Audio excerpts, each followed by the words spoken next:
Hello everyone, welcome to Git Essential Session again. तो last में जब हमने वर्कशॉप कंडक्ट की थी गिट एसेंशियल्स पे, तो कुछ टेक्निकल ग्लिचेस के कारण मेरा जो वॉइस था वो कट हो रहा था और जो स्क्रीन थी वो भी लैग हो रही थी। तो ये जो रिकॉर्डेड सेशन है वो हम स्पेशली आपके लिए बना रहे हैं ताकि आप ये जो कॉन्सेप्ट है वो ठीक से समझ पाओ और रिवाइज भी कर पाओ अगर आपने वो सेशन को भी अटेंड किया था। ओके, सो स्टार्ट करते हैं हमारे सेशन को। Let me start with introduction part. So हम अभी गिट सीख क्यों रहे हैं? ओके, सो गिट की हमें ज़रूरत ही क्या है, गिट होता क्या है? तो आप में से कुछ लोगों को पता होगा कि गिट जो है वो एक वर्जन कंट्रोल सिस्टम है।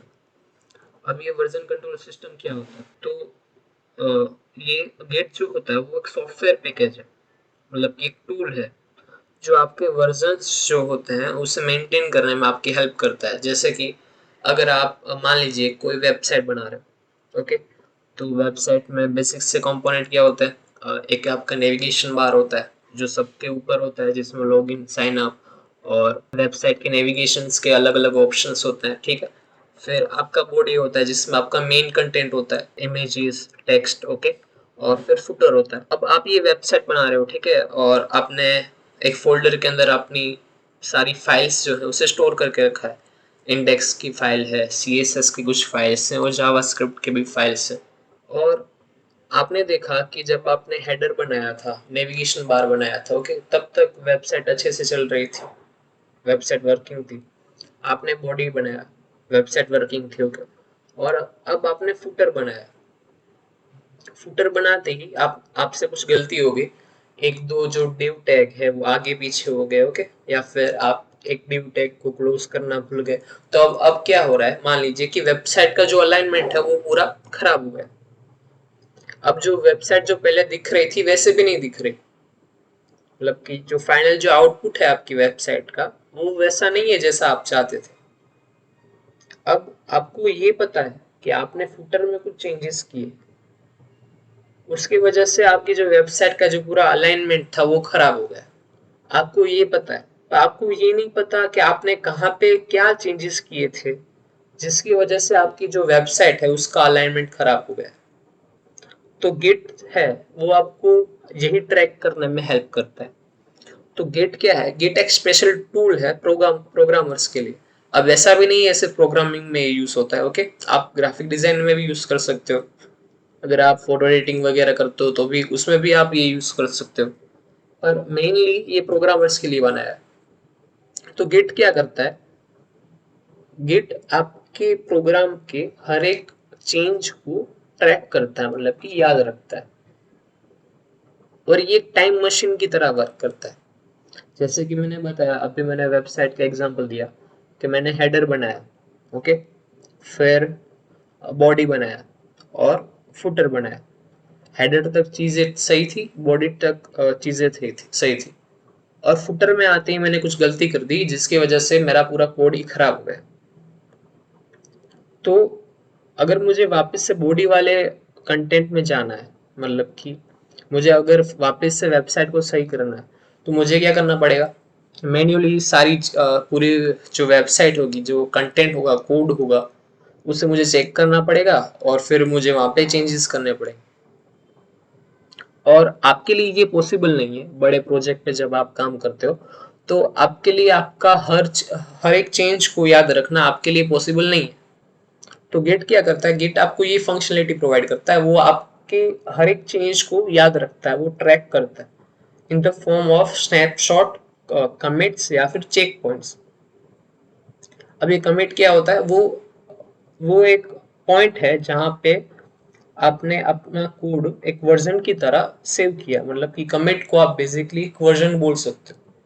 जैसे कि आपका पहला वर्जन हो सकता है जिसमें सिर्फ नेविगेशन बार है वेबसाइट का। आपका दूसरा वर्जन हो सकता है जिसमें आपका बॉडी का टैग। आपका तीसरा वर्जन हो सकता है जिसमें आपने फूटर ऐड किया। अब मान लीजिए फूटर में कुछ प्रॉब्लम आ गई, तो अब आपको बॉडी वाले कंटेंट में वापस जाना है। जब आपकी वेबसाइट पे सिर्फ नेविगेशन बार और बॉडी था, आपको उस वाले कोड में वापस जाना है, तो आप रोल बैक कर सकते हो। आप अपने कोड को जैसा था वैसा ला सकते हो। गिट आपको ये करने में हेल्प करता है। गिट साथ ही आपको ब्रांचेस की भी फंक्शनलिटी प्रोवाइड करता है, वो हम आगे देखेंगे। और अगर मान लीजिए आपके पास गिट नहीं होता तो आप क्या करते हो? जैसे कि मैंने कहा कि आपको बैकअप क्रिएट करना है आप अपने कोड का, तो आप क्या करते? ओके, मैंने नेविगेशन बनाया पूरी मेहनत लगा के, अब मैं क्या करूंगा, इसके कॉपी क्रिएट करूंगा। उस कॉपी के अंदर मैं अब चेंजेस करूंगा, बॉडी डालूंगा। अगर वो बॉडी ठीक से काम कर रहा है, ओके, तो फिर उसकी एक कॉपी बना के फिर उसमें मैं फूटर ऐड करूंगा, क्योंकि मुझे अपने कोड का बैकअप भी तो लेना पड़ेगा ना। अगर मैं कुछ खराब कर देता हूँ और मेरा बॉडी और जो नेविगेशन बार था वो ही चला जाता है तो। सेम अगर आप कोई सॉफ्टवेयर बना रहे हो, आपको एक फीचर डाल रहे हो, एक फीचर डाला हो कि सारी चीजें काम कर रही, दूसरा डाला काम कर रही, तीसरा डालते ही पूरा प्रोग्राम ही खराब हो गया, तो आप ये नहीं चाहोगे। तो गिट क्या करता है कि आपके जो हर एक चेंजेस है उसे ट्रैक करने में आपको हेल्प करता है, और आप प्रीवियस वर्जन में आप रोल बैक कर सकते हो गिट के थ्रू। और आप यूजुअली क्या करोगे अगर आपके पास गिट नहीं होगा तो आप क्या करोगे, उसकी एक कॉपी बनाओगे। अब कॉपी बनाने में प्रॉब्लम क्या है?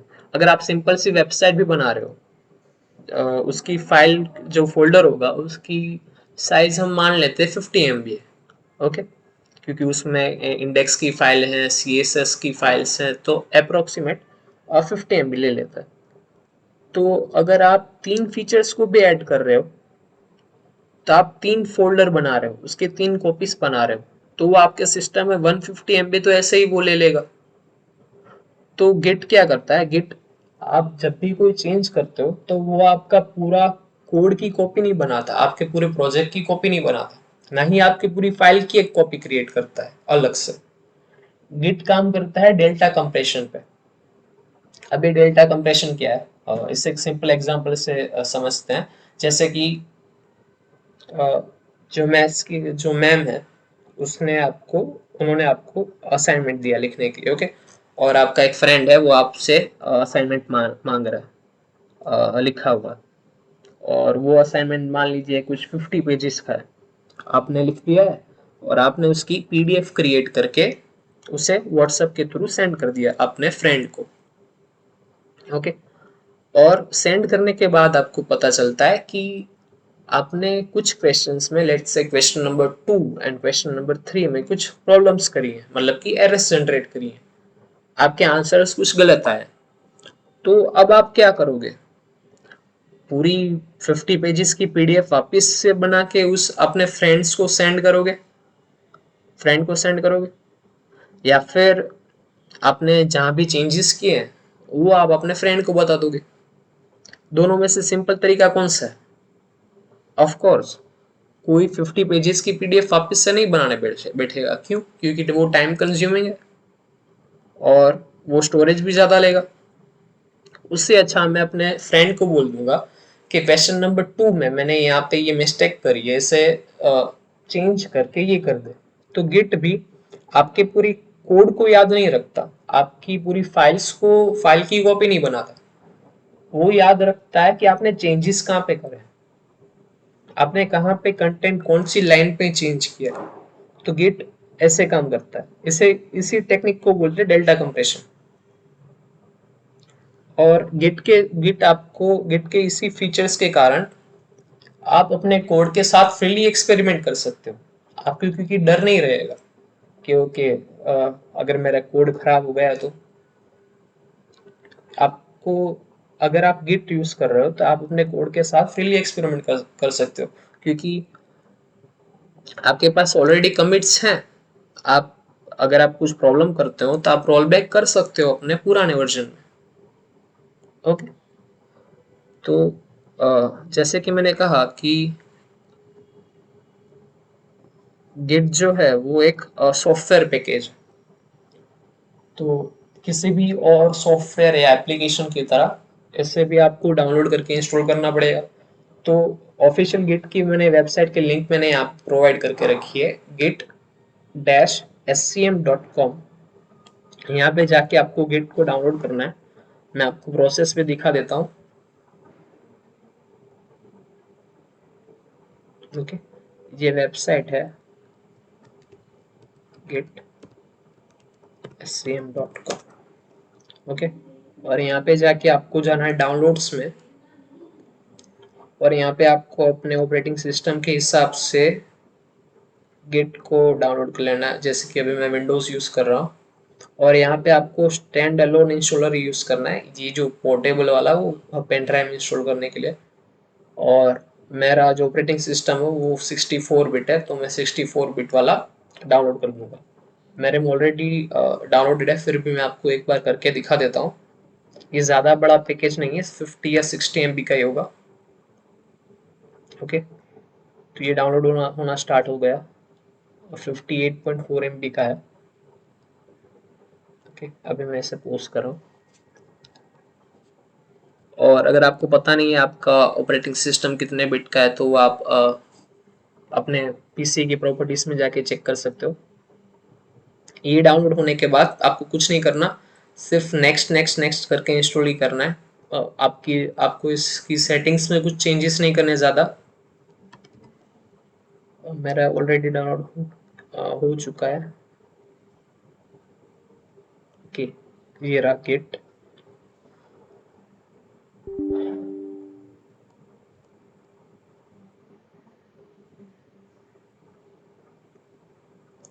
ये कुछ टर्म्स एंड कंडीशन है जो हम कभी पढ़ते नहीं है। नेक्स्ट नेक्स्ट नेक्स्ट नेक्स्ट,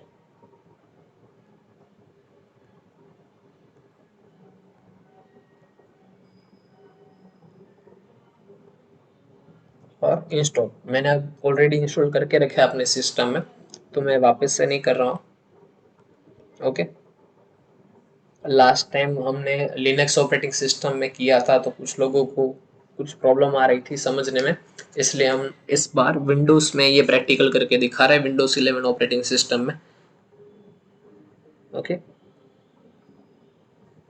तो इंस्टॉलेशन का प्रोसेस इजी है, आई होप कि आप कर दोगे। अगर फिर भी आपको कुछ प्रॉब्लम आती है तो आप कमेंट सेक्शन में डाल सकते हो। और फिर हम देखेंगे कुछ बेसिक से टर्मिनल के कमांड्स। अब ये टर्मिनल क्या होता है कि ये एक तरह से आपका CMD होता है। ओके, हम मान लीजिए कि आप का प्रोजेक्ट का जो फोल्डर है,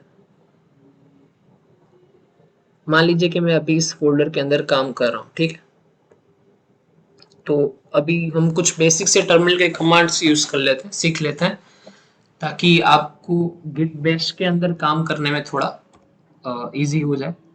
तो गिट बैश ओपन करने के लिए आपको यहाँ पे राइट क्लिक करना है, और यहाँ पे आपको जाना है शो मोर ऑप्शंस पे।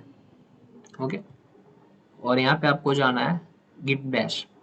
दरअसल आप गिट को बहुत सारे अलग अलग तरीकों से यूज कर सकते हो, GUI के थ्रू भी यूज कर सकते हैं आप, but I will prefer bash. Okay, क्योंकि ये आपके लिए सीखना अभी ज़रूरी है बैश के थ्रू। तो अभी हम गिट बैश के थ्रू गिट सीख रहे हैं। अगर आपको GUI के थ्रू भी सीखना है तो उसके लिए हम जो वर्कशॉप है वो अलग से कंडक्ट कर देंगे। माइक्रोसॉफ्ट जो विजुअल स्टूडियो कोड है उसके अंदर भी गिट के लिए एक अलग एक्सटेंशन है। ओके, बट उसमें कुछ फीचर्स जो होंगे वो मिसिंग होंगे। सो अभी हम गिट बैश के थ्रू जा रहे हैं। तो ये जो गिट बैश है वो क्या है, ये एक सिंपल सा टर्मिनल है, मतलब कि एक टाइप का CMD, जो आपको लिनक्स के जो कमांड्स होंगे उसे रन करने में आपकी हेल्प करता है। ओके, इसके अंदर आप लिनक्स के कमांड डाल सकते हो, जैसे कि लिनक्स का एक बेसिक कमांड है ls, मतलब कि लिस्ट ऑल फाइल्स और फोल्डर्स। अभी ls कमांड क्या करता है, इस फोल्डर के अंदर मेरी जितने भी फाइल्स होंगी उसे लिस्ट कर देगा।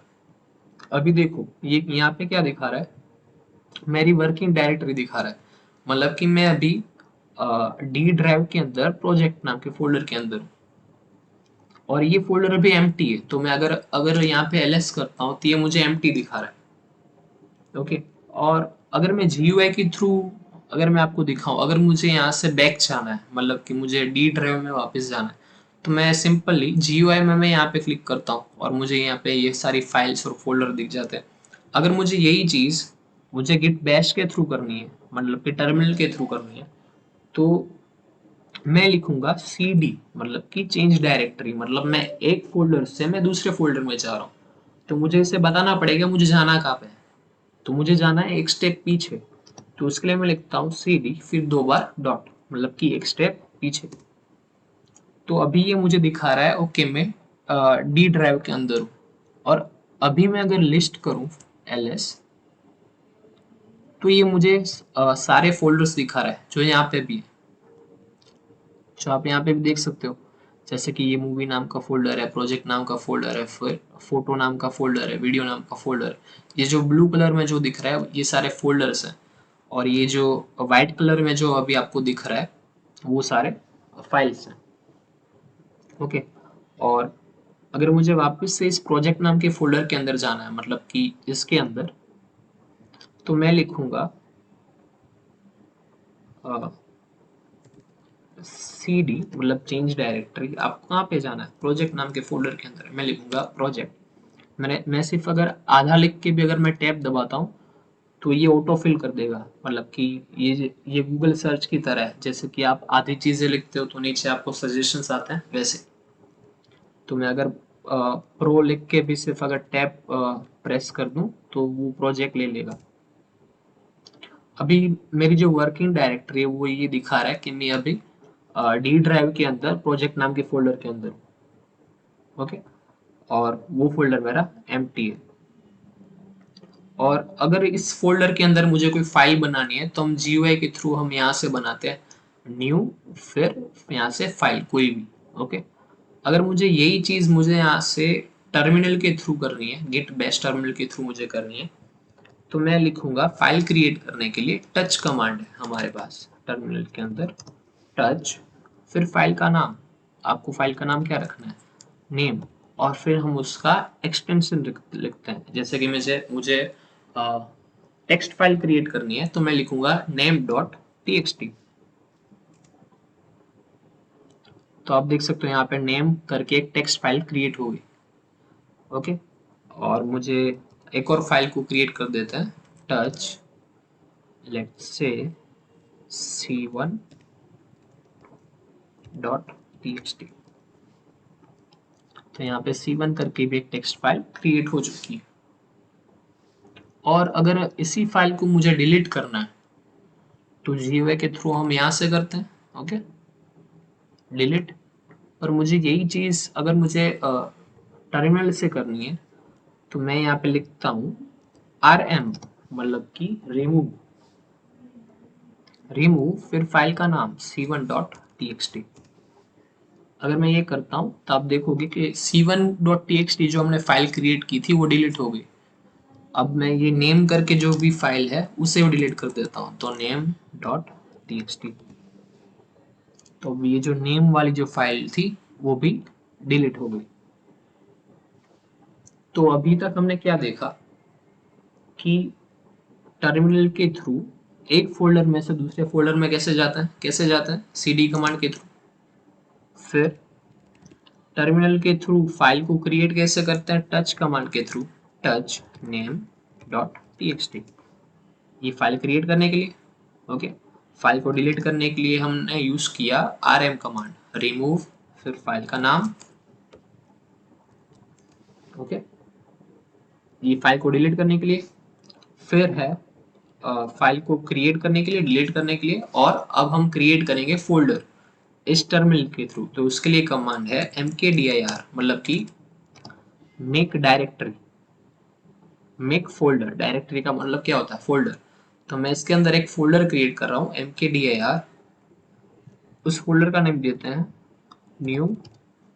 ओके, सिर्फ न्यू देते हैं, न्यू। तो अभी आप देख सकते हैं यहाँ पे न्यू नाम का एक फोल्डर क्रिएट हो गया। अब मुझे इस फोल्डर के अंदर जाना है तो उसके लिए कमांड क्या है, चेंज डायरेक्टरी, फिर मुझे किस फोल्डर के अंदर जाना है, न्यू। अगर मैं एंटर प्रेस करूंगा तो यहाँ पे आप देख सकते हैं कि मेरी जो वर्किंग डायरेक्टरी है वो दिखा रहा है डी के अंदर, प्रोजेक्ट के अंदर न्यू में। अगर मुझे एक स्टेप पीछे आना है मतलब प्रोजेक्ट वाले फोल्डर के अंदर, तो मैं लिखूंगा cd और 2 बार डॉट। ओके, तो मैं अभी वापस से प्रोजेक्ट नाम के फोल्डर के अंदर आ गया। और ये जो चीज है, ये जो वर्किंग डायरेक्टरी हमारी जो प्रिंट हो रही है, अगर आपको उससे ही रिटर्न करवाना है तो उसके लिए कमांड है प्रीव्यू वर्किंग डायरेक्टरी या प्रिंट वर्किंग डायरेक्टरी। तो उसके लिए कमांड है pwd। इसका हम ज़्यादा यूज़ नहीं करेंगे, फिर भी आप देख सकते हैं। तो ये मुझे रिटर्न कर रहा है डी प्रोजेक्ट। ओके, क्योंकि हम अभी डी प्रोजेक्ट के फोल्डर के अंदर ही है। ओके, तो अभी तक हमने क्या देखा? Wait a minute. ओके, अभी तक हमने क्या देखा? ls कमांड के थ्रू हम क्या कर सकते हैं? जो भी फाइल्स हैं,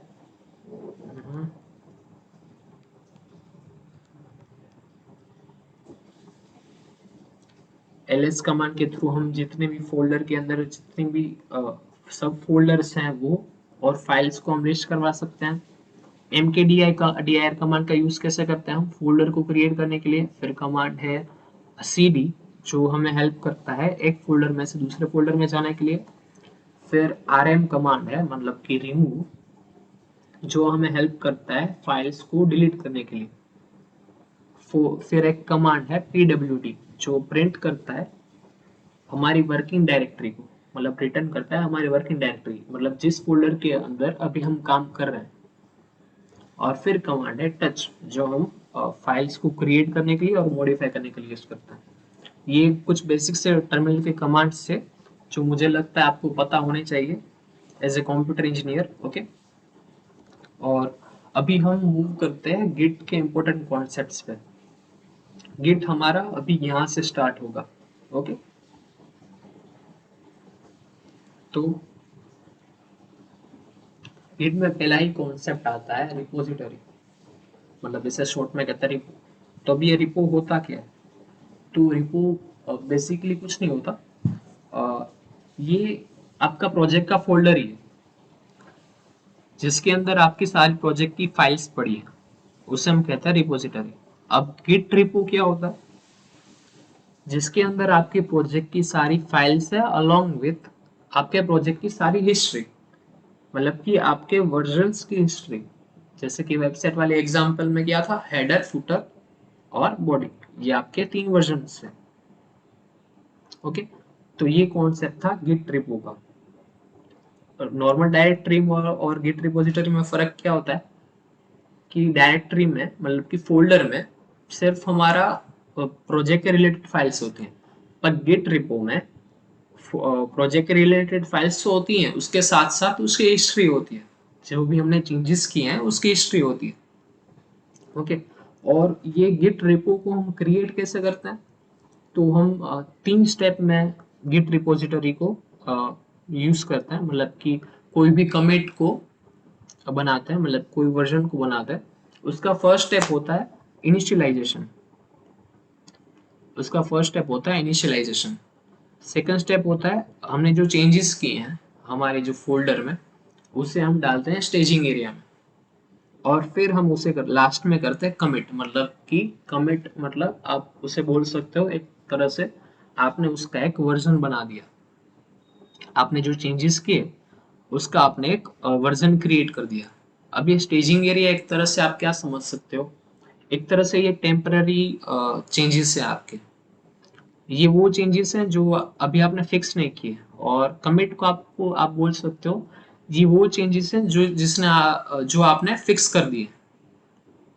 ओके, तो गिट इनिट कमांड से हम पहले रिपोजिटरी को इनिशियलाइज करते हैं, मतलब आप वर्किंग डायरेक्टरी को एक तरह से गिट रिपो में कन्वर्ट करते हैं। फिर आप उसमें जो चेंजेस करते हैं उसे आप स्टेजिंग एरिया में डालते हैं। और फिर उसे लास्ट में मतलब कि पहले आप टेम्पररी चेंज करेंगे और उस चेंज को आप फिक्स करेंगे कमिट करके। आप इस स्टेजिंग एरिया को इंटरमीडिएट स्टेप गिन सकते हो। जैसे कि अगर आपको किसी भी फाइल को रन करना है, मतलब कि कोई भी अगर आप प्रोग्राम लिख रहे हो और उस प्रोग्राम को अगर आपको रन करना है, तो आप पहले क्या करोगे? उस फाइल को पहले सेव करोगे फिर ही रन करोगे। तो फाइल को सेव करना क्या हुआ? एक इंटरमीडिएट स्टेप हुआ, बीच का स्टेप। वैसे ही किसी भी कमिट को करने से पहले, किसी भी वर्जन को क्रिएट करने से पहले हम जो चेंजेस होते हैं उसे स्टेजिंग एरिया में डालते हैं और फिर उसे कमिट करते हैं, फिर उसका एक वर्जन क्रिएट करते हैं। मतलब कि आप बोल रहे होते हो कि हाँ मैं ये चेंजेस को कंफर्म करता हूँ। कैसे? फाइल्स को, चेंजेस को स्टेजिंग एरिया में डाल के। अभी मैं ये थियरी में अगर ज़्यादा जाऊंगा तो आपको शायद से ज़्यादा समझ में ना आए। फिर भी इसी चीज़ को ज़्यादा सिंपल करने के लिए मैंने अगली स्लाइड में एक एग्जांपल लिया है ये। ओके, तो अगर कोई फ्लाइट है जो टेक ऑफ होने वाली है तो उसके पहले के 3 स्टेप्स क्या होंगे? ओके, उसके थ्रू हम ये समझ सकते हैं।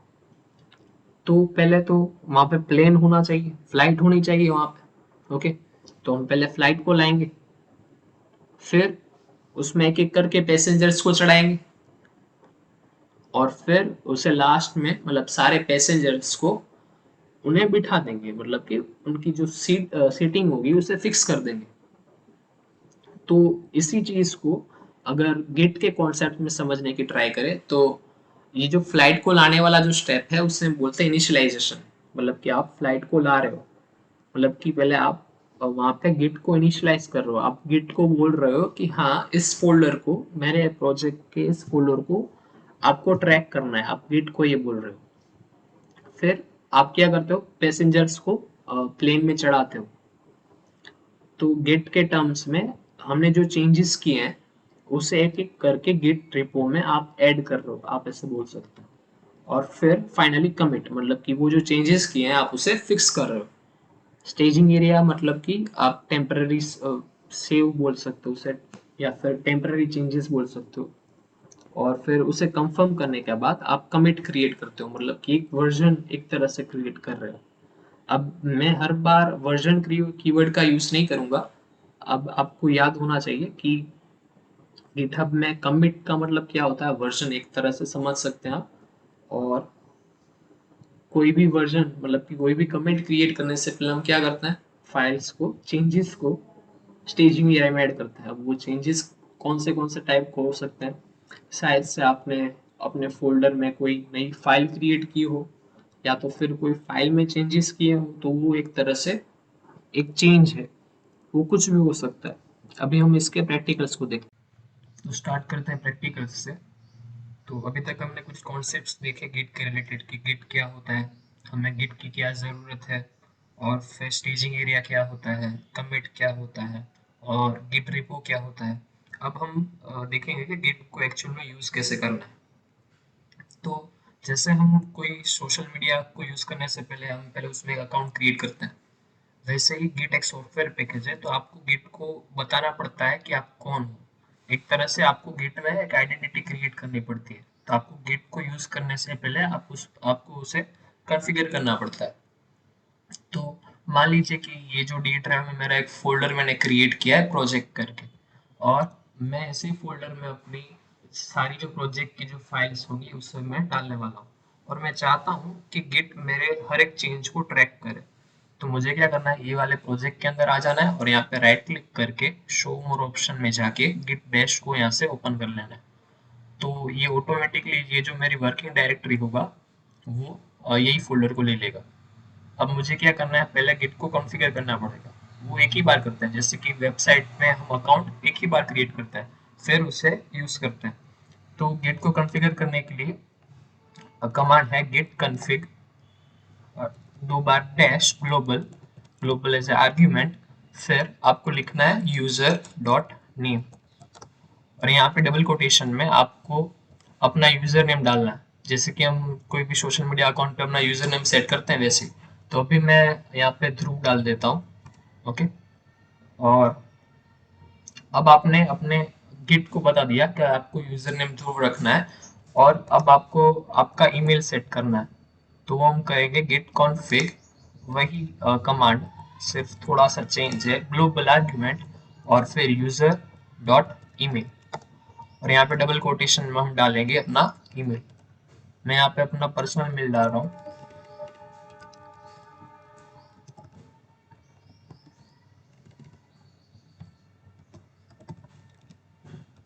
ओके, तो अब आपने क्या किया?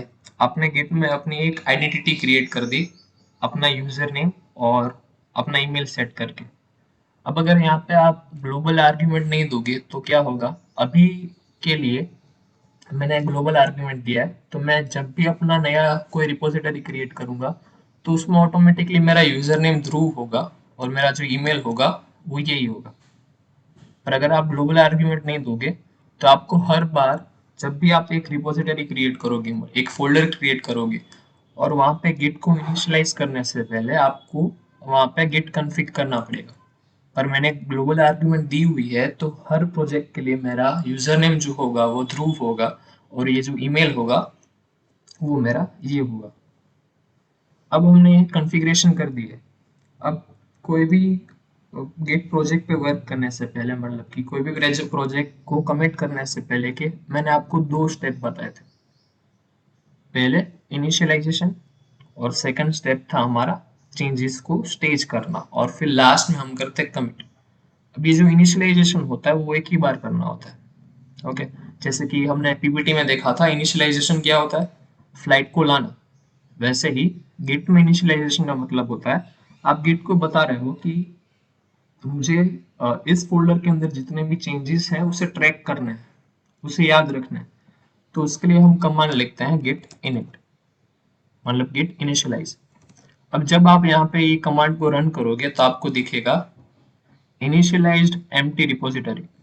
अब अगर आप अभी देखो तो मेरा फोल्डर जो है एक तरह से एम्प्टी है, पर जब मैंने गिट इनिशियलाइज किया है तो ये क्या करेगा, ये एक हिडन डॉट गिट करके एक फोल्डर क्रिएट करेगा। अगर आपको वो देखना है तो आप ls -a करके देख सकते हो कि इसने एक फोल्डर क्रिएट कर दिया डॉट गिट करके।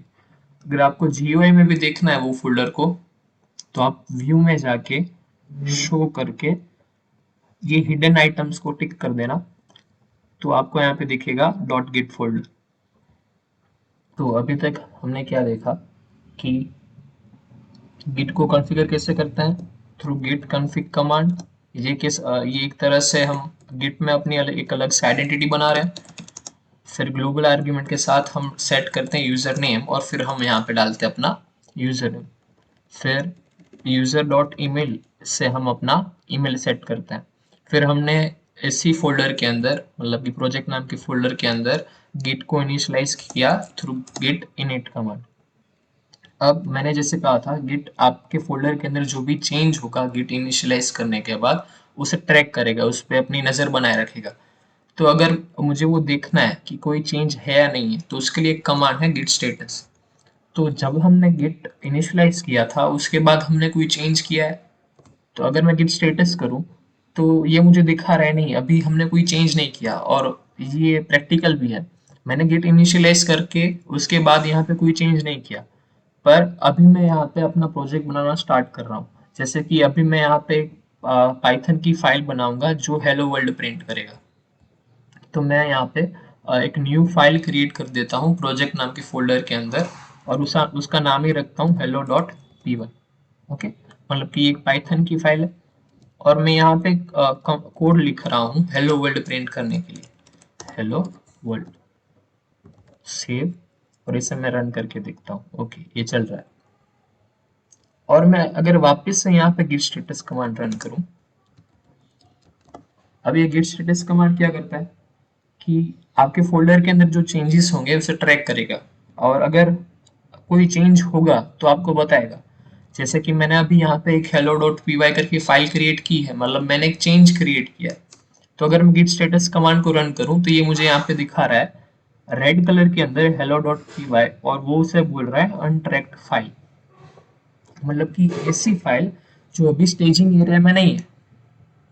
तो कोई भी वर्जन बनाने के पहले हमें उसे क्या करना पड़ता है, स्टेजिंग एरिया में ऐड करना पड़ता है। तो इससे मैं स्टेजिंग एरिया में ऐड कर देता हूँ। अब ये स्टेजिंग एरिया में फाइल को ऐड करना एक तरह से आपकी फाइल को गिट के थ्रू सेव करना है। ये एक कमिट क्रिएट करने के पहले का एक स्टेप होता है, फाइल को स्टेजिंग एरिया में डालना, मतलब कि चेंजेस जो आपने किए हैं उसे स्टेजिंग एरिया में डालना, और फिर हम लास्ट में उसे करते हैं कमिट। अब फाइल को स्टेजिंग एरिया में डालने के लिए हमारे पास कमांड है गिट ऐड। गिट ऐड, फिर हम लिखते हैं फाइल का नाम, जैसे कि मेरे केस में फाइल का नाम है hello.py। जो यहाँ पे भी मुझे दिखा रहा है कि ये जो चेंज आपने किया है वो अभी स्टेजिंग एरिया में नहीं है, वो भी अनट्रैक्ड है। तो क्या आपको उसे स्टेजिंग एरिया में डालना है? ये मुझे यहाँ पे हिंट भी दे रहा है, गिट ऐड फिर फाइल। तो मैंने यहाँ पे गिट ऐड फिर फाइल का नाम डाल दिया। अगर अब मैं एंटर करूं और अगर मैं वापस से गिट स्टेटस कमांड रन करूं, मतलब कि मैं गिट को वापस से पूछ रहा हूँ क्या कोई चेंज है, तो ये मुझे यहाँ पे अभी hello.py की जो फाइल है वो मुझे अब ग्रीन कलर में दिखा रहा है। इसका मतलब ये अब स्टेजिंग एरिया में आ गई है। और यहाँ पे भी मुझे ऊपर भी बता रहा है कि ये चेंज को अभी आपने कमिट नहीं किया, मतलब कि ये चेंज को अभी अभी कमिट करना बाकी है। और आप ये पीपीटी में भी देख सकते हैं कि अभी हमने सिर्फ फाइल को गिट ऐड कमांड के थ्रू स्टेजिंग एरिया में डाला है, चेंजेस को आपने स्टेजिंग एरिया में डाला है। अभी हमने इसको कमिट नहीं किया, इसका कोई वर्जन नहीं बनाया। अब इस फाइल को स्टेजिंग एरिया में डालने का फायदा क्या है? मान लो कि आपने ये hello.py की जगह आपने कोई बड़ा प्रोजेक्ट क्रिएट किया था, ओके, और मैंने इस फाइल को अभी तो कमिट कर दिया, मतलब कि सॉरी कमिट नहीं किया, अभी मैंने उसे स्टेजिंग एरिया में डाल दिया इस चेंज को।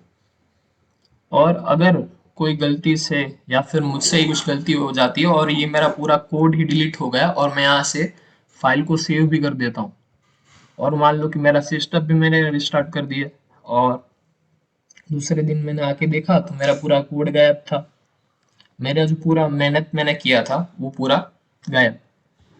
तो इस केस में अगर मैं गिट स्टेटस कमांड को वापस से रन करूं तो मुझे दिखाएगा कि स्टेजिंग एरिया में फाइल को ऐड करने के बाद भी एक मॉडिफिकेशन किया है हमने, क्योंकि hello.py फाइल में पहले हमने हेलो वर्ल्ड प्रिंट किया था, हमने यहाँ पे कोड लिखा था हेलो वर्ल्ड प्रिंट करने के लिए, और उसके बाद भी हमने एक चेंज किया। क्या चेंज किया? वो जो पूरा जो कोड था वो रिमूव हो गया, हमने डिलीट कर दिया। तो ये चेंज को क्या आपको सेव करना है? नहीं, ये चेंज मान लो कि ये मुझसे गलती से हो गया है, ये मुझे सेव नहीं करना है, तो मैं क्या करूंगा, गिट रिस्टोर। गिट रिस्टोर ये मुझे यहाँ पे भी दिखा रहा है, गिट रिस्टोर फिर फाइल का नाम hello.py।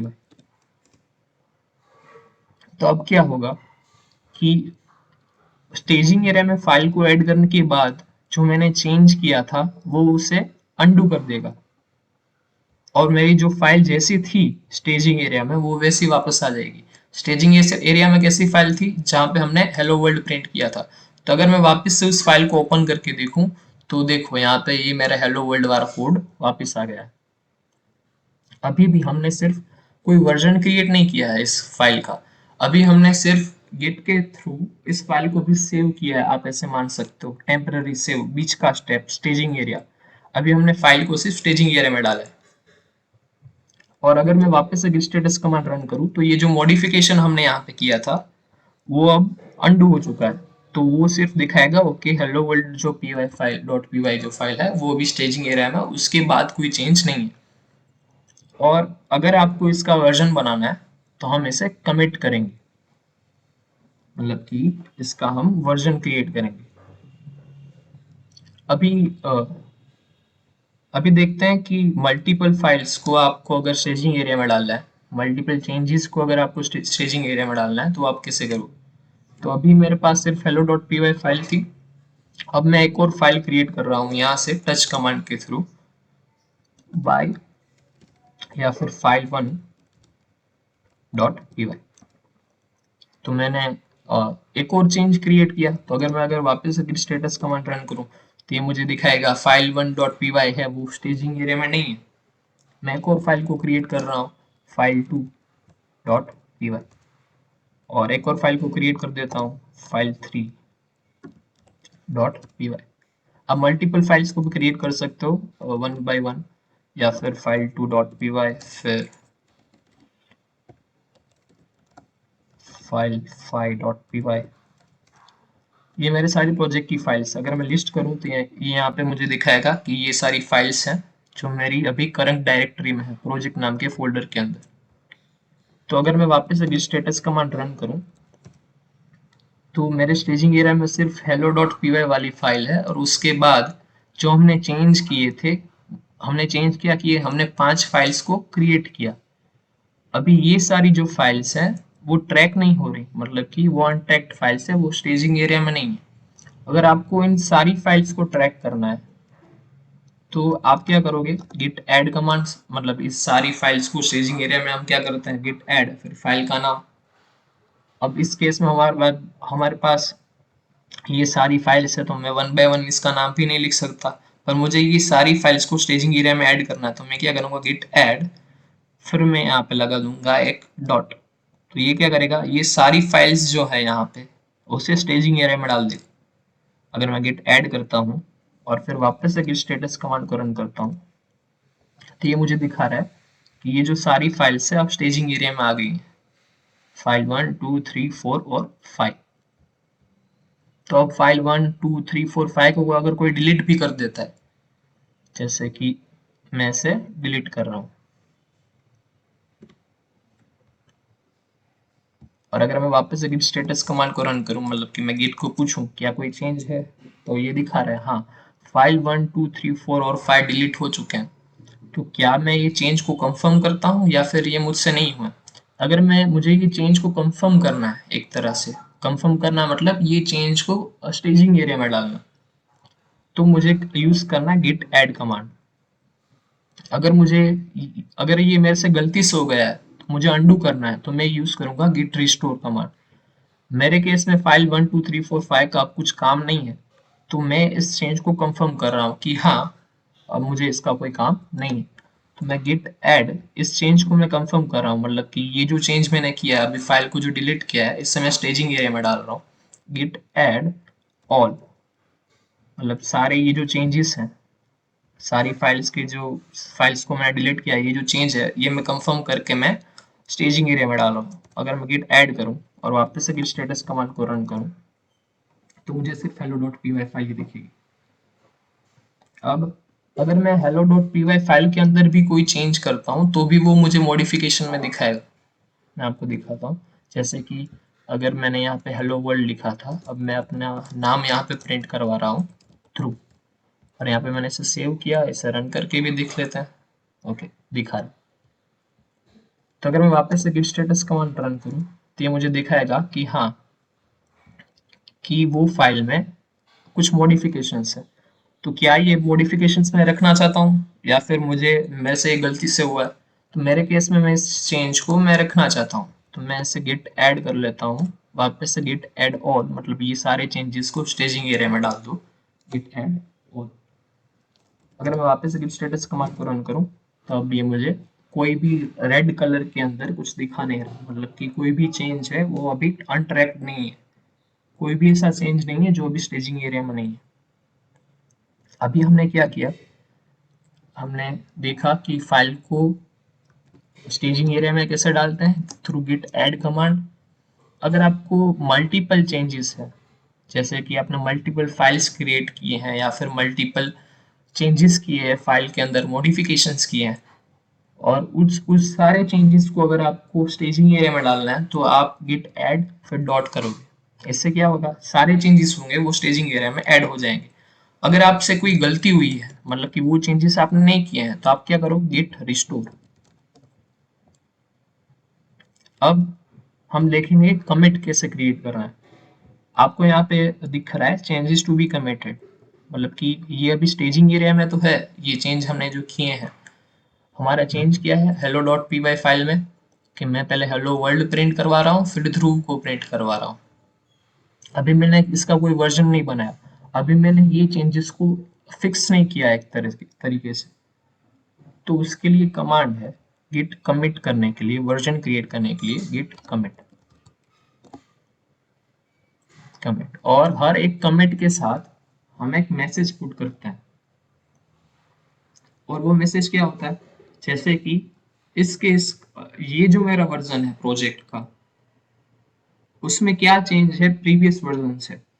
अब हमारे केस में इसका कोई प्रीवियस वर्जन है ही नहीं, क्योंकि हमने अभी ये फाइल क्रिएट की है, और इसके पहले हमने कोई कमिट नहीं क्रिएट किया था। तो हम मैसेज में लिखते हैं जो हमने चेंज किए। तो इस बार हमने क्या चेंज किए हैं, तो पहले तो मैंने एक फाइल क्रिएट की hello.py, ओके, जिसमें मैं प्रिंट करवा रहा हूँ हेलो और थ्रू। तो हम कमिट का मैसेज कैसे क्या लिखते हैं, हम उसमें डिस्क्रिप्शन ऐड करते हैं हमारे चेंजेस का, आपने चेंजेस क्या किए हैं, कैसे किए हैं और क्यों किए हैं। तो मेरे केस में इसके पहले मैंने कोई चेंज नहीं किया था, मतलब कि पहले हमारा फोल्डर एम्प्टी था, फिर मैंने hello.py फाइल बनाई, फिर उसमें ये दो कोड लिखे, मतलब कि इसके पहले मैंने कोई कमिट नहीं क्रिएट की थी, ये मेरी फर्स्ट कमिट है। तो फर्स्ट कमिट में मेरा क्या है, मैं यहाँ पे आगे भी लिख देता हूँ। फर्स्ट कमिट, इसे इनिशियल कमिट भी बोलते हैं, फर्स्ट कमिट। और मैंने इसमें मैसेज में उसे बोला कि मैंने hello.py की फाइल बनाई, फिर उसमें हेलो प्रिंट किया और थ्रू प्रिंट किया, ये मेरे अंडरस्टैंडिंग के लिए। फिर भी आपको मैसेज कैसे लिखना है, डिस्क्रिप्टिव लिखना है, ताकि आपको ये आगे काम में आ सके। और अगर मैं एंटर करूं, तो अगर मैं गिट स्टेटस कमांड को वापस से रन करूं, तो ये मुझे दिखेगा नथिंग टू कमिट। अब वो जो ग्रीन कलर का जो ये जो मैसेज था वो भी निकल गया। क्यों? क्योंकि मैंने फाइल को कमिट कर दिया। अभी यहाँ पे वापस से बोल रहा है, अब कोई चेंज को कमिट करने के लिए है ना, वर्किंग ट्री क्लीन है। और जब मैंने गिट कमिट किया था, तब भी ये मुझे दिखा रहा है, अपना मैसेज दिखा रहा है जो मैंने ऐड किया था, और यहाँ पे दिखा रहा है एक फाइल में मैंने चेंज किया है और दो इंस्ट्रक्शन किए हैं। एक फाइल में मैंने चेंज किया, मतलब hello.py की फाइल मैंने क्रिएट की है, और दो उसमें इंसर्शन किए हैं, मतलब कि दो लाइंस मैंने उसमें ऐड करी हैं। जैसे कि यहाँ पे आप देख सकते हो कि दो ही लाइंस है। तो हमने क्या देखा, फाइल को स्टेजिंग एरिया में कैसे डालते हैं और फिर उसे कमिट कैसे करते हैं। उसके साथ साथ स्टेजिंग एरिया में अगर कुछ आपके कोड के साथ कुछ प्रॉब्लम होती है तो उसे रिस्टोर कैसे करते हैं। तो ये जो हमने फर्स्ट कमिट की है, ये हमारे कोड का फर्स्ट वर्जन है। और गिट स्टेटस कमांड उसके बाद अगर आप रन करोगे तो ये आपको दिखाएगा कि कुछ कमिट करने के लिए नहीं है। अब जब भी हम कोई चेंज करेंगे तो ये क्या करेगा, ये हमारी लास्ट कमिट के साथ हमारे प्रोग्राम को कंपेयर करेगा। जैसे कि ये कोड लिखने के बाद अगर मैं कोई वापस से कुछ नई लाइन ऐड करता हूँ,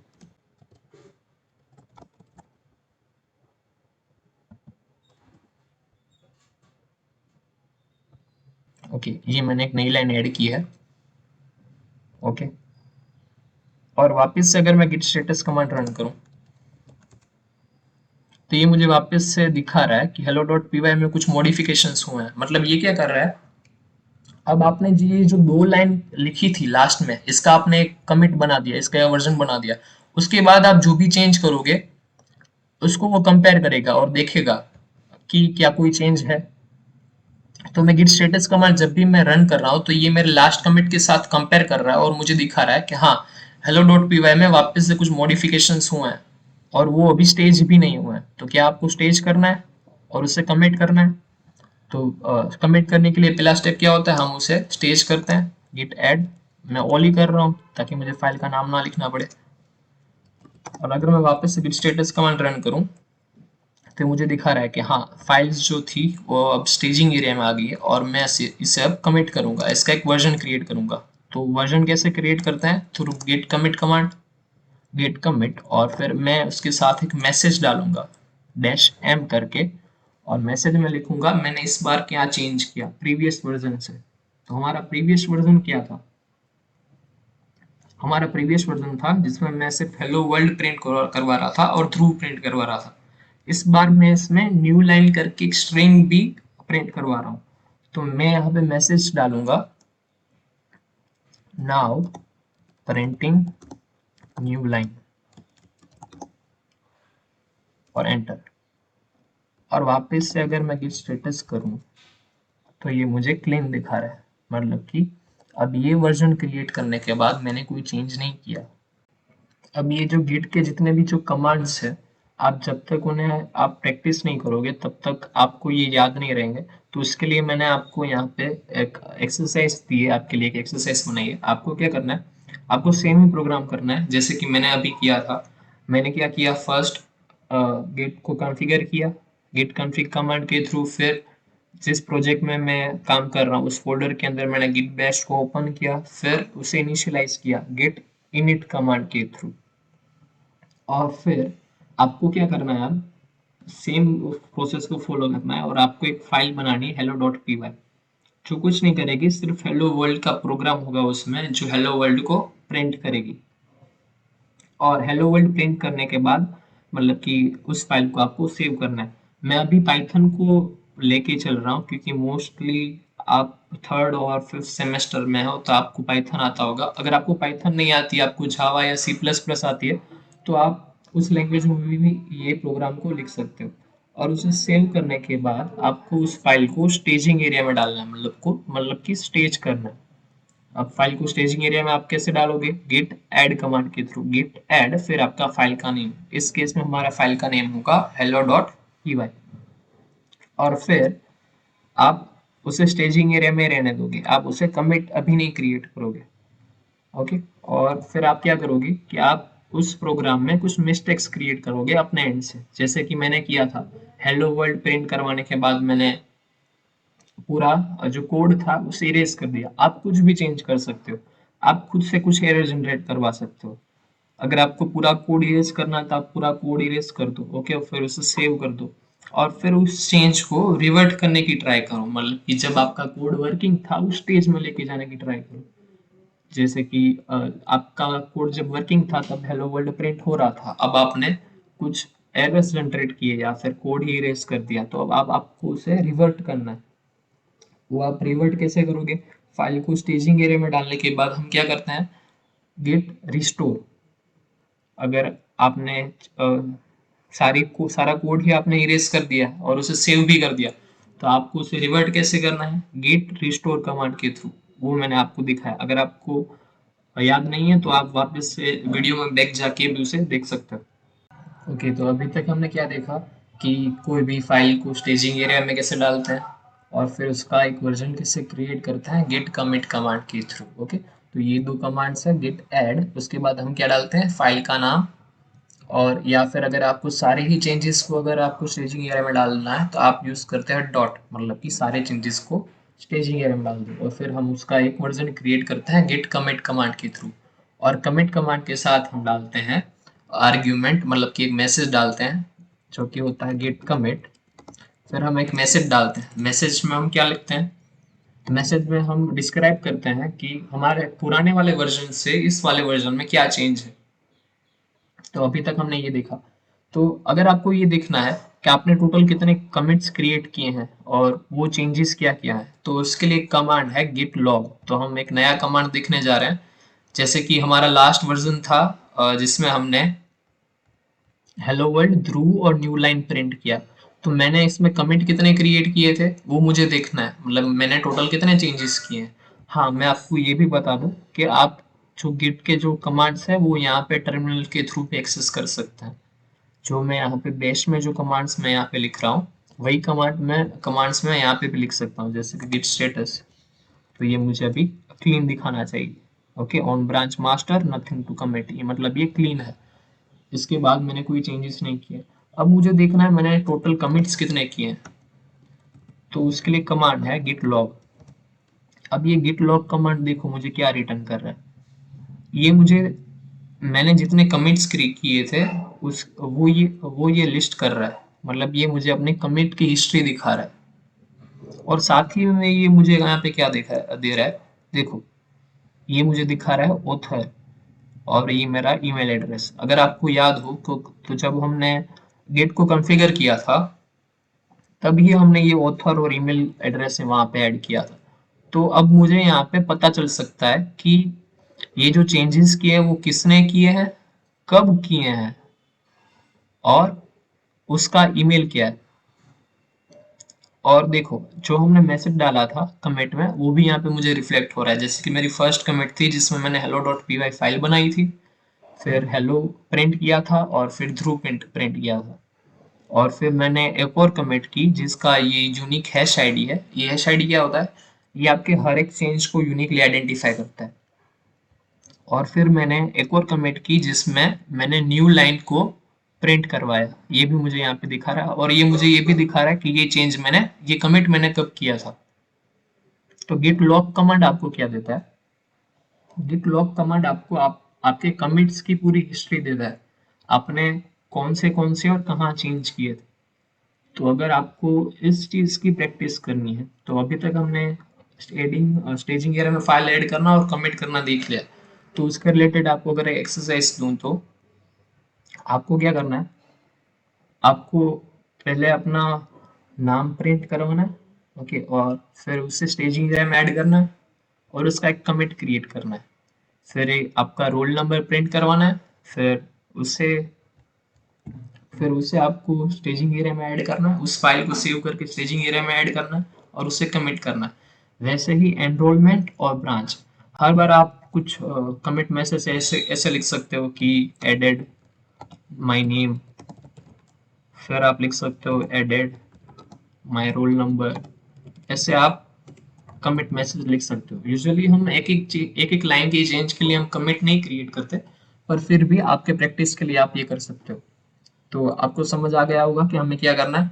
आपको पहले पाइथन की फाइल बनानी है जिसमें आपको पहले नेम आपको सिर्फ अपना प्रिंट करवाना है, जैसे कि पहले आपको अपना नेम प्रिंट करवा के इसे सेव करना है, इसे स्टेजिंग एरिया में डालना है, इसका एक कमिट क्रिएट करना है और कमिट में आप मैसेज क्या डालोगे, एडेड माय नेम, ऐसा कुछ, एडेड माय नेम।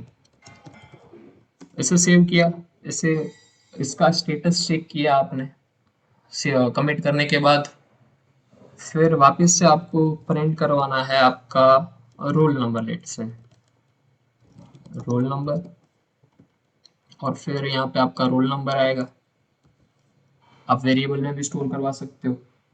फिर इसे सेव करना है, इसे स्टेजिंग एरिया में डालना है और इसका एक कमिट क्रिएट करना है जिसमें आप कमिट में मैसेज क्या डालोगे, एडेड माय रोल नंबर। और हर बार आप ये प्रैक्टिस रखो कि आप गिट स्टेटस करके आपके जो चेंजेस है उसे आप देखते जाओ, कोई चेंज है क्या, कोई चेंज है क्या, ऐसे। जैसे कि मैंने यहाँ पे रोल नंबर प्रिंट करने के बाद और सेव करने के बाद इस फाइल को मैं गिट स्टेटस कमांड रन करूंगा। अगर मैं गिट स्टेटस कमांड रन करूंगा तो मुझे अनट्रैक्ड फाइल में ये दिखेगा, मतलब ये चेंज मुझे अनट्रैक्ड दिखेगा। क्यों? क्योंकि पहले मैंने सिर्फ मेरा नेम ही प्रिंट किया था, अब मैंने उसमें चेंज करके रोल नंबर भी ऐड कर दिया है। तो इसे मैं कमिट कर दूंगा। कमिट करने के बाद मुझे वर्किंग ट्री क्लीन दिखाएगा अगर मैं गिट स्टेटस कमांड रन करूँ तो। फिर वैसे ही रोल नंबर, फिर आपका एनरोलमेंट नंबर आप ऐसे प्रिंट करवा सकते हो और हर एक लाइन के लिए आप एक अलग कमिट यूज कर सकते हो। फिर आपको गेट लॉग कमांड के थ्रू आपको अपनी सारी जो कमिट्स है उसे देखना है। जैसे कि मैंने यहाँ पे देखा गेट लॉग कमांड के थ्रू, मैं आपको बेस्ट में भी दिखा देता हूँ ये कमांड रन करवा के, पहले से क्लियर कर देता हूँ गेट लॉग। तो देखो ये मुझे दिखा रहा है, कमिट का हैश दिखा रहा है, ये कमिट किसने की है वो दिखा रहा है, उसका ईमेल दिखा रहा है, और ये कमिट मैंने कब की थी वो मुझे दिखा रहा है, और साथ में यहाँ पे मुझे मैसेज दिखा रहा है मेरा फर्स्ट कमिट किया था, ओके ये था, और उसके बाद मैंने ये कमिट किया। आप जितने भी कमिट्स को ऐड करोगे ये यहाँ पे आपको गिट लॉग में दिखाएगा। जैसे कि मैं एक और कमिट को ऐड कर रहा हूँ, और यहाँ पे आप ध्यान दीजिएगा, अभी मैं आपको शॉर्टकट भी दिखाता हूँ ताकि आप स्टेजिंग एरिया को स्किप कर पाओ। देखो अब मैं यहाँ पे अपना सरनेम भी प्रिंट करवा रहा हूँ, सरनेम, ओके, इसे रन करके भी दिखा देता हूँ। ओके ये प्रिंट हो रहा है। तो अगर मैं अभी git स्टेटस कमांड को रन करूँ तो देखो ये दिखा रहा है hello.py की जो फाइल है उसमें मॉडिफिकेशन है। अब मुझे इस फाइल को पहले स्टेजिंग एरिया में डालना पड़ेगा, फिर कमेंट करना पड़ेगा। अगर मैं दोनों साथ में करना चाहूँ तो उसके लिए एक शॉर्टकट है, एक आप इसे शॉर्टकट मान सकते हो, git commit फिर -a -m और फिर हमारे यहाँ पे कमिट का मैसेज। अब ये क्या करेगा, पहले मैं मैसेज डाल देता हूँ। मैसेज में हम क्या डालेंगे, जो मैंने चेंज किया है वो। अब मैं इस बार मैं अपना सरनेम भी प्रिंट करवा रहा हूँ, तो मैं यहाँ पे लिख रहा हूँ now I am also printing my surname, और मैं एंटर कर देता हूँ। तो अब ये क्या करेगा कि फाइल को इसने स्टेजिंग एरिया में भी डाल दिया और उसके साथ साथ इसने कमेंट भी क्रिएट कर दिया। अगर मुझे ये कमेंट को चेक करना है तो मैं कैसे करूँगा, अपनी कमेंट की हिस्ट्री के थ्रू। और वो कैसे चेक करता है, गिट लॉग कमांड के थ्रू, गिट लॉग। तो देखो यहाँ पे एक और नई कमिट ऐड हो चुकी है, git now I am also printing my surname. और यहाँ पे उसका भी एक यूनिक हैश मुझे मिल गया है।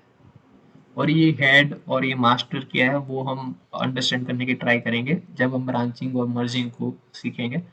अभी के लिए आपको ये एक्सरसाइज करनी है, ओके। और इसके साथ साथ मैं आपको एक और एक्सरसाइज देता हूँ। आपको क्या करना है कि जैसे कि मैंने अभी कहा कि आपका जो पर्सनल डिटेल्स है उसकी हर एक लाइन के लिए आपको एक कमेंट क्रिएट करनी है। ये बेसिक है, ये आपको सिर्फ अंडरस्टैंड करने के लिए। कमेंट करने में आप कंजूसाई मत कीजिएगा, जितनी कमेंट ज़्यादा होंगी एक तरह से आप अपने कोड का उतना बैकअप क्रिएट कर रहे हो, आप उतनी सेफ्टी क्रिएट कर रहे हो अपने कोड के लिए। अब मैं आपको एक और कोड देता हूँ। आपको क्या करना है कि आपको यूजर के पास से दो इनपुट लेना है, ओके। दो इनपुट लेना है और जैसे कि मैं दो नंबर्स ले रहा हूँ, इंटीजर वैल्यूज, ओके। आपको दो इंटीजर वैल्यूज लेना है यूजर के पास से, और फिर उन दोनों वेरिएबल्स को, मतलब कि उन दोनों वैल्यूज को आपको कंपेयर करवाना है और आपको बताना है वो दोनों सेम है या नहीं है। अगर वो सेम है तो आपको प्रिंट करवाना है कि वो सेम है। अगर वो सेम नहीं है तो आपको प्रिंट करवाना है कि वो डिफरेंट है, ओके। ये आपका कोड का होगा फर्स्ट वर्जन। आपको क्या करना है, आपको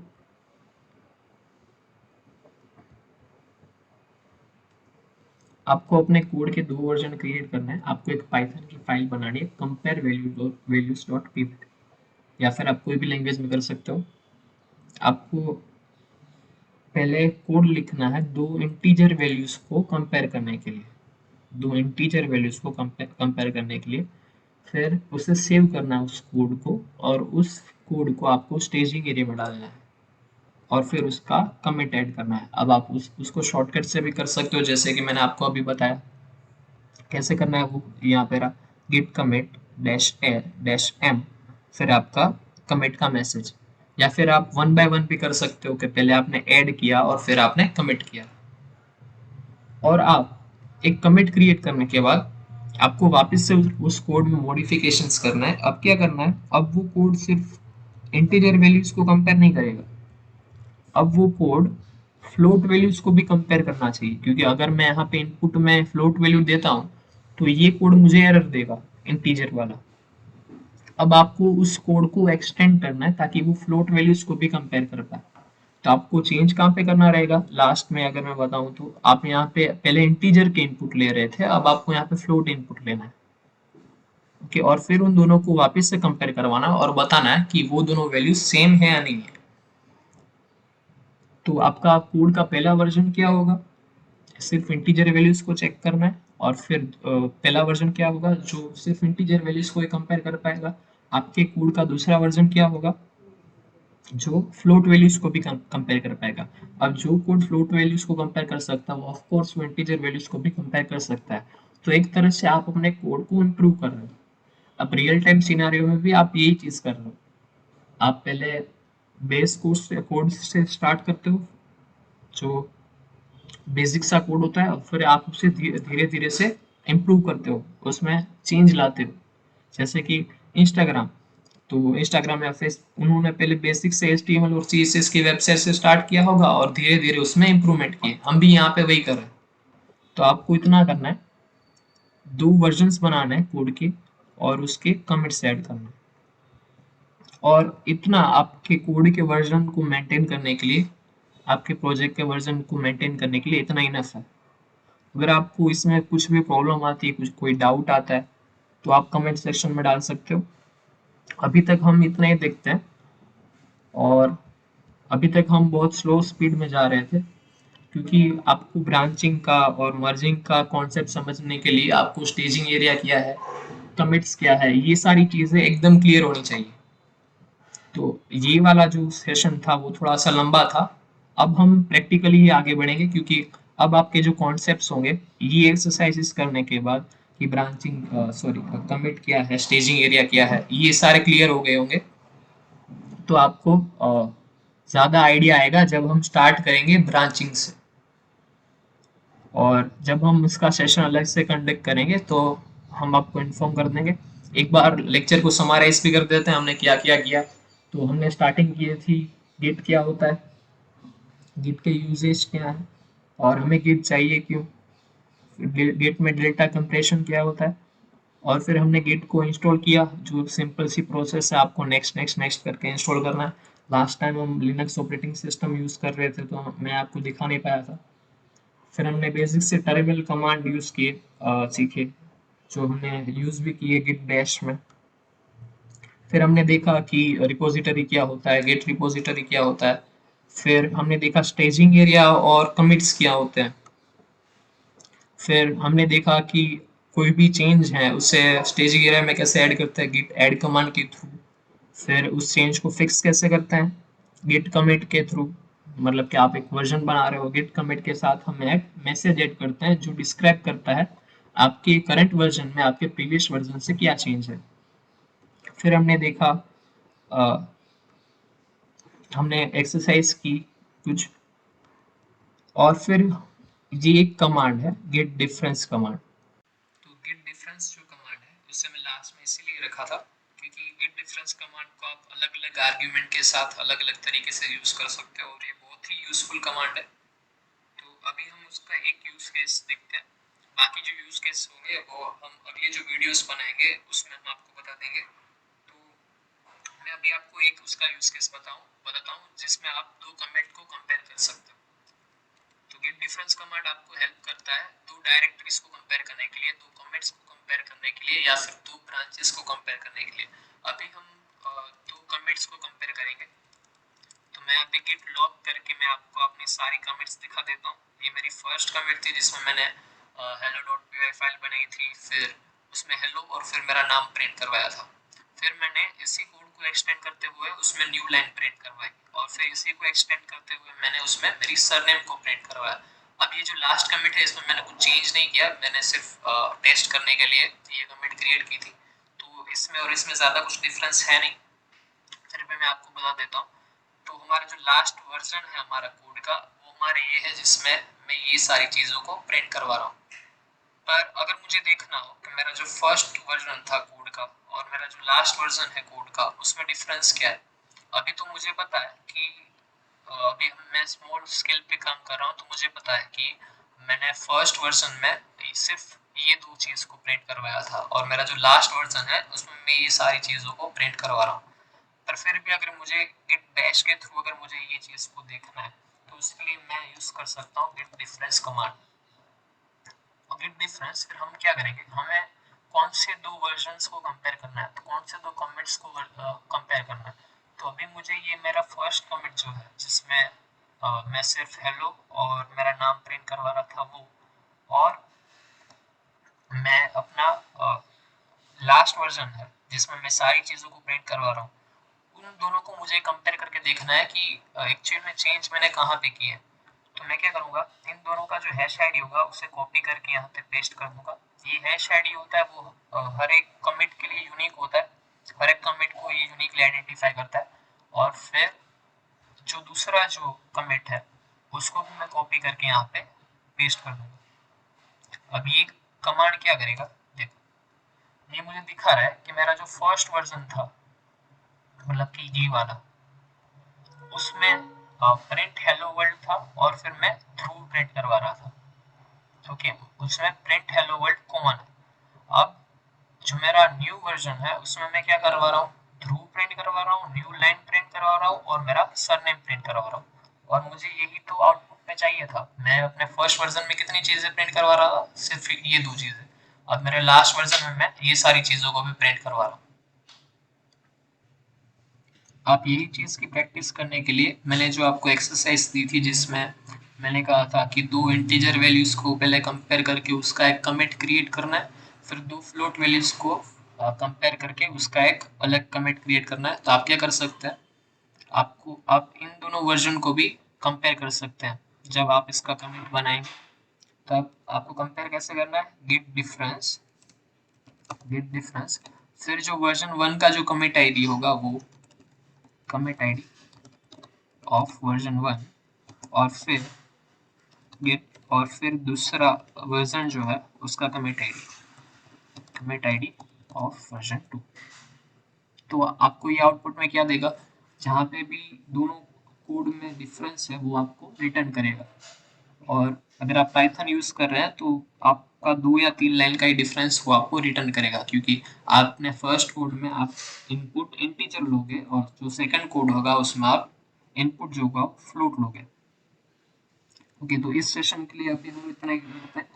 नेक्स्ट सेशन में हम ब्रांचिंग देखेंगे, फिर एक कमिट में से जो लास्ट कमिट होता है उसमें रिवर्ट कैसे करता है वो देखते हैं, और फिर गिट इग्नोर किया होता है वो भी हम देखेंगे। तो अगर आप कोई क्वेश्चन है तो आप कमेंट सेक्शन में भी ड्रॉप कर सकते हैं या फिर मुझे आप ईमेल के थ्रू भी कांटेक्ट कर सकते हैं। So thank you for attending this session.